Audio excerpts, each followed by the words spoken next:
Hey everyone, it's time for another deep dive. This time, we're tackling the world of online business models. Yeah, we got a ton of requests to unpack this video. It seems like everyone's trying to crack the code to online success these days, right? Absolutely. And this one is jam-packed with different ideas, from affiliate marketing to creating your own online courses. And the creator claims to have tried it all. They present themselves as someone who's been there, done that, which I think is why so many people are drawn to this video.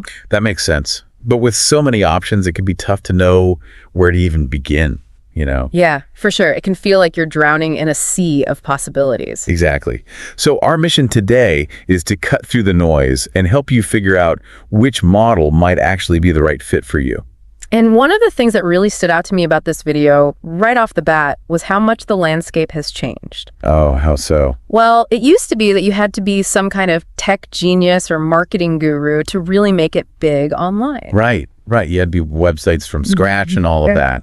Exactly. But now the video highlights how even young people with little to no experience, are building six-figure businesses online, sometimes even out-earning folks with fancy degrees and years in the corporate world.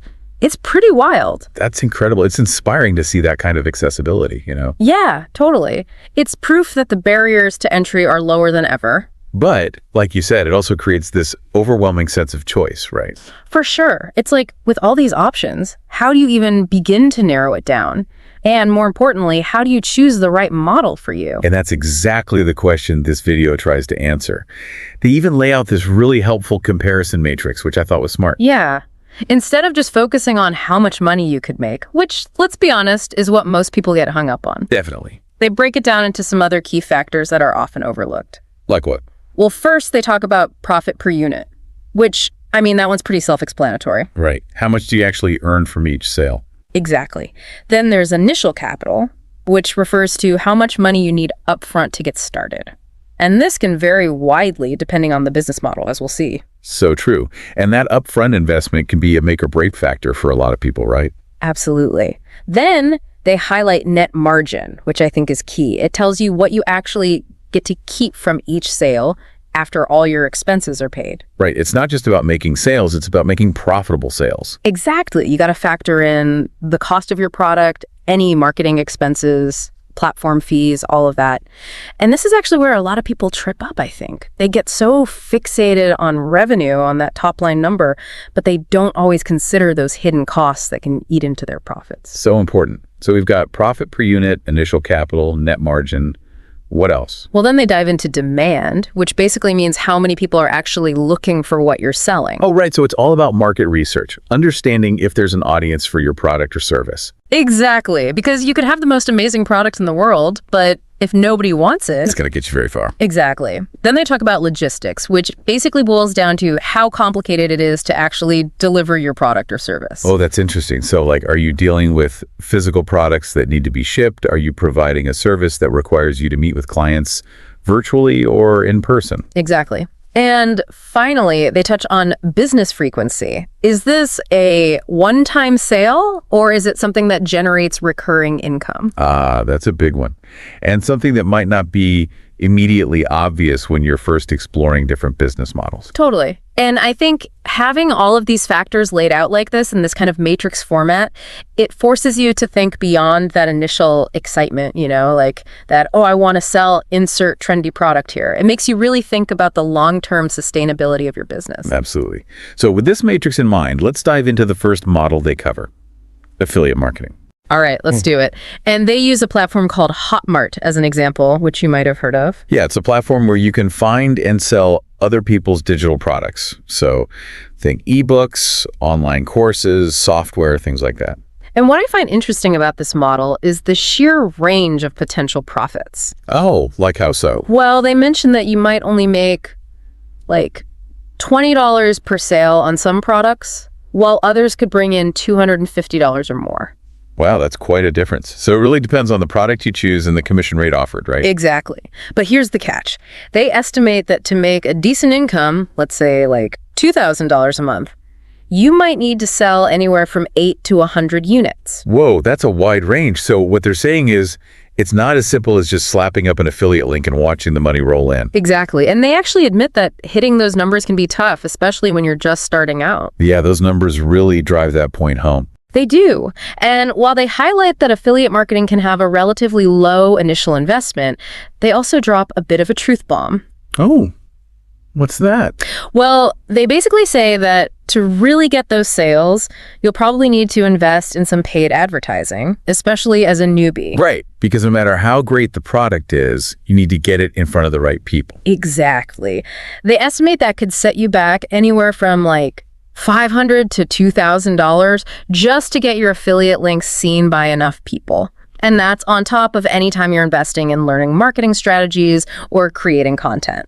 So that low barrier to entry that often gets touted with affiliate marketing Can be a bit misleading. Exactly. Like they say in the video, you got to spend money to make money. And once you factor in those marketing costs, they say the net margin for affiliate marketing usually ends up somewhere between 10% to 50% of your total sales. Okay, so there's definitely potential for profit, but it's not all going straight into your pocket. You got to be smart about it.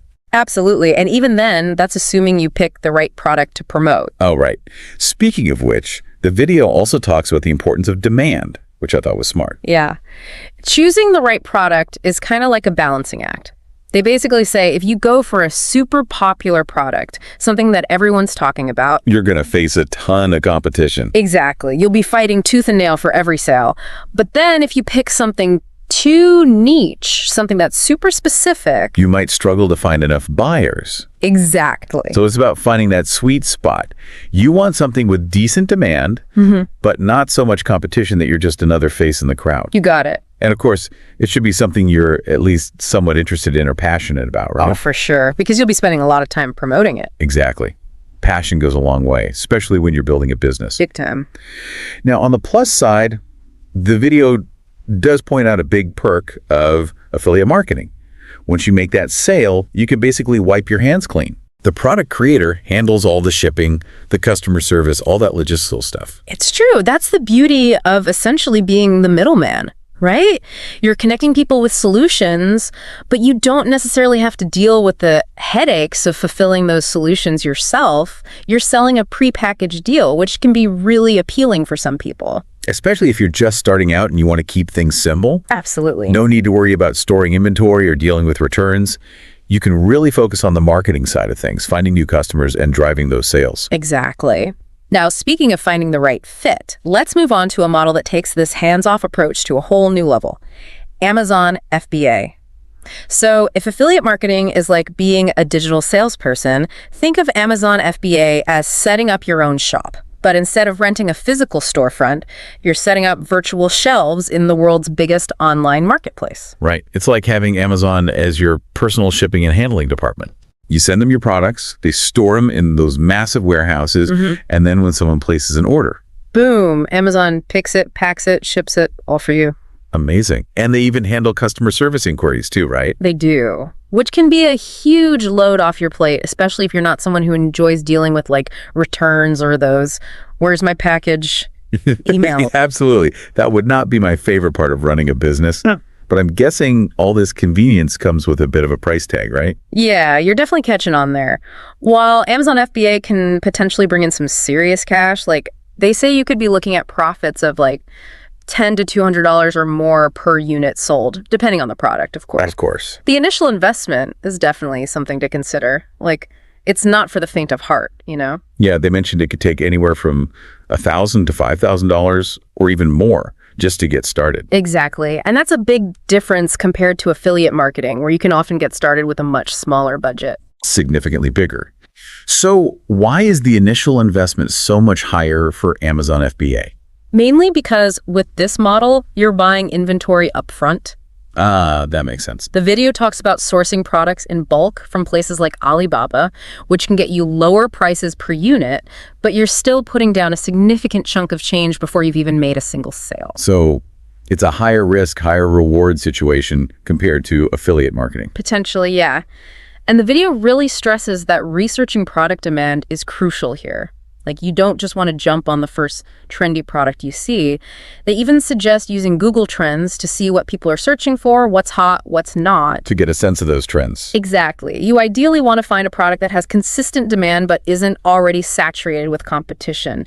Because, let's be real, the Amazon Marketplace is a jungle out there. It's super competitive. It is. Like, imagine millions of virtual shelves all vying for attention, you know? It's overwhelming to even think about.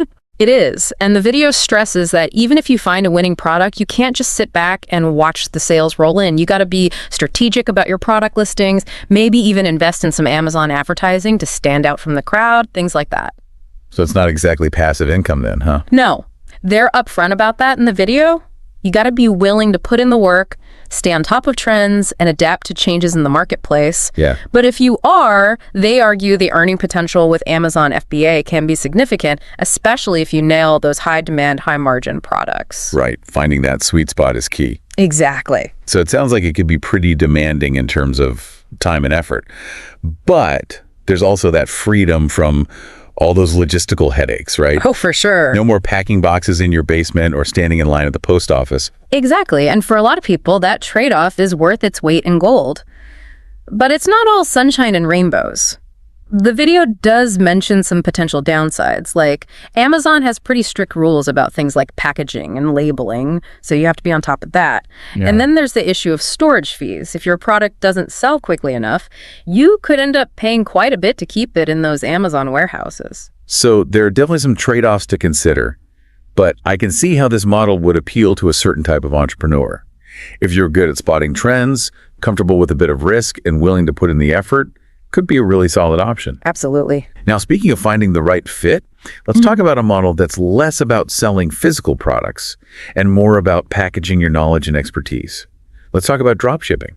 Dropshipping is interesting. It's kind of like the asset-light cousin of Amazon FBA.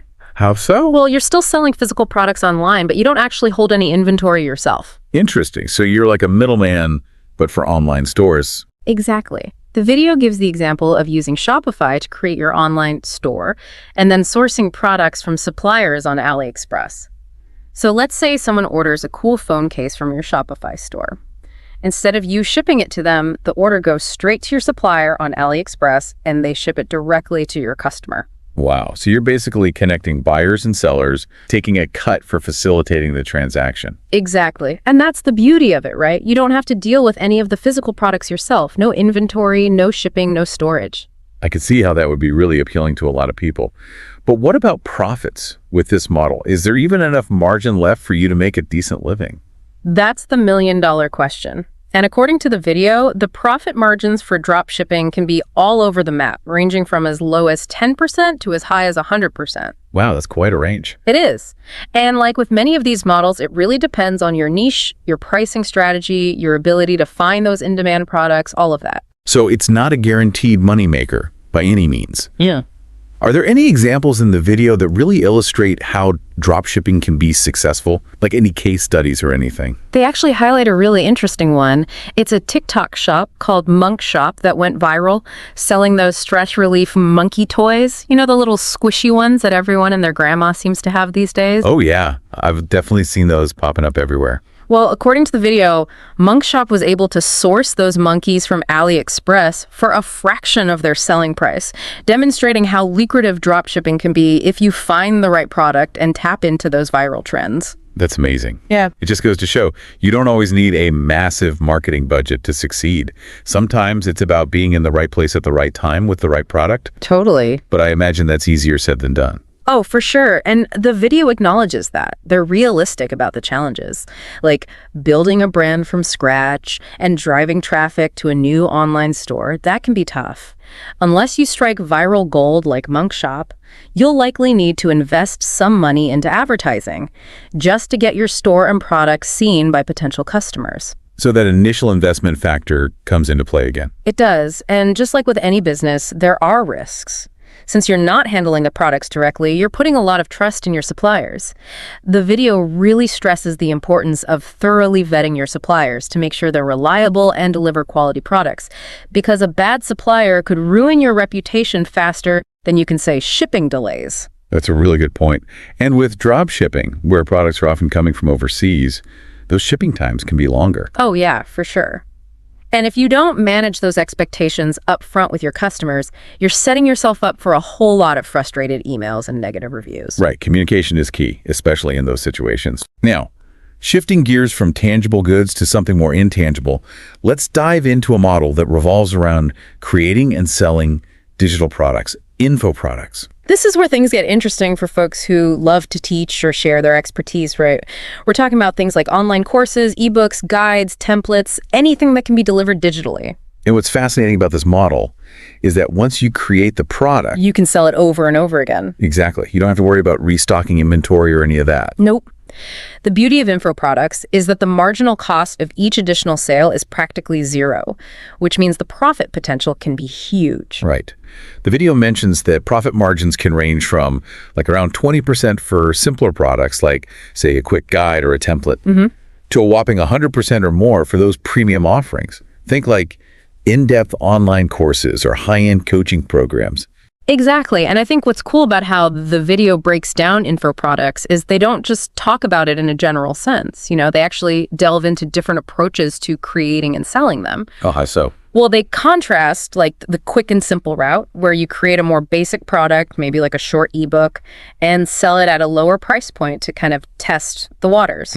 Dip your toes in. Exactly. With the more involved, potentially more lucrative approach of building out like a really high quality, high value product. So think more like a comprehensive online course or a membership site, something like that. Exactly. And those usually require more time, more resources, and yes, more upfront investment to develop. Right. And speaking of upfront investment, the video doesn't sugarcoat the fact that creating a really top-notch online course or platform can require some serious cash. Yeah, for sure. Like they're talking about hiring developers, designers, investing in the right tools and software. It can add up quickly. It can. But here's the thing. They also make a really compelling argument for why that investment can be worth it. Okay, I'm listening. They basically say, if you create something truly valuable, something that genuinely solves a problem for your target audience, and if you're strategic about building an audience and nurturing those customer relationships, that initial investment can pay off big time in the long run. Right, so it's about playing that long game. Exactly. It's not just chasing those quick profits. It's about building something sustainable. Exactly. And speaking of building an audience, the video really hammers home that this is crucial for info product success, right? Oh, absolutely. Like you could have the most amazing course in the world, but if nobody knows about it, That's not going to make you any money. Exactly. So they highlight the importance of things like creating valuable content, even if it's free, engaging with your audience on social media, building an email list, all those things that help you connect with potential customers and build that know, like, and trust factor. Right. It's about becoming a thought leader in your niche, establishing yourself as the go-to expert. Exactly. Someone people trust to guide them on their journey. And they make a really important distinction here too. What's that? They say it's not just about selling a one-off download and then disappearing. Right. It's about providing ongoing support, fostering a sense of community around your product. Interesting. That does seem to be a recurring theme with a lot of these online business models. It's not just about the transaction, it's about building those relationships. Totally. So it sounds like selling info products successfully is about more than just creating a great product. It's about showing up consistently, providing value, and really nurturing those customer relationships. It is. It's about playing the long game. It's about building relationships, providing value, exceeding expectations. Those are the things that turn one-time buyers into raving fans and repeat customers. So true. And that seems to be a recurring theme across all these models we've discussed so far. Success isn't just about having a great product or service. It's about building trust. Yes, nurturing those relationships, creating a brand that people feel connected to. Absolutely. People buy from people they know, like, and trust. That's as true in the digital world as it is in the offline world. So true. Speaking of connections, the last business model we'll be unpacking in this deep dive takes this whole idea of relationships to a whole new level. Oh, yeah. Get ready to explore the world of service businesses where your skills and expertise are the product. Okay, so we've covered selling other people's products, selling products that we source ourselves, creating our own digital products. Yeah. And now it's time to talk about selling what we know, right? Exactly. Service businesses. This is where your skills and expertise are the product. It's so interesting how many different ways there are to build a business online these days. It's amazing, isn't it?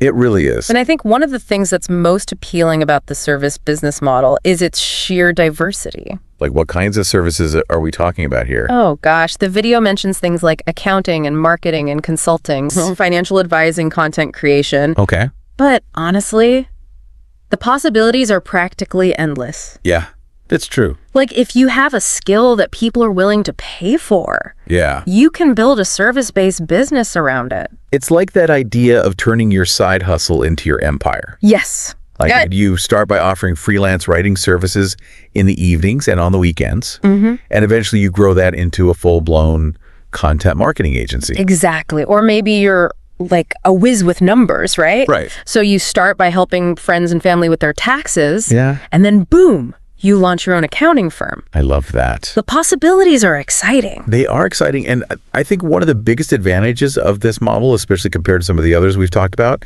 is that potential for recurring revenue. Oh yeah, big time. The video talks about how when you're building those strong, long-term client relationships, that can be a game changer for service businesses. For sure. And I think they use the term compounding effect to describe this. Yeah. Which I think I understand what they mean. Yeah. But I'd love for you to break that down a little bit more. Okay, so basically think of it like this. Boy. You land a new client, you do an amazing job on their first project. Yeah. They're thrilled, they're eager to work with you again. Right. So that's great.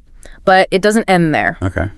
Because as you continue to deliver that exceptional service, as you build that trust, you might find that not only do they come back for more, Right. but they also start referring you to their network.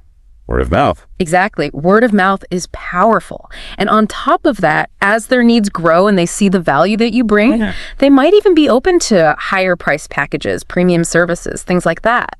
So your income from that one client has the potential to grow over time. Exactly. That's the compounding effect in action. It's like you're not just building a client base, you're building a network of advocates. Exactly. A network of raving fans. Yeah. And that kind of loyalty can make a huge difference, especially when you're first starting out and trying to build that stable income stream. For sure. Stability is something that the video really highlights as a key benefit of service businesses. Yeah. Because when you have those clients on retainer or those recurring projects, Right. you have a level of predictability that's often missing from those models that rely on one-off sales. And that peace of mind, I imagine, for an entrepreneur, Oh, yeah. that can be priceless. It can be huge. Yeah. But even with all these amazing benefits, Right. service businesses have got to have their own challenges. Of course. Of course. And the video does not shy away from that. What are some of the downsides?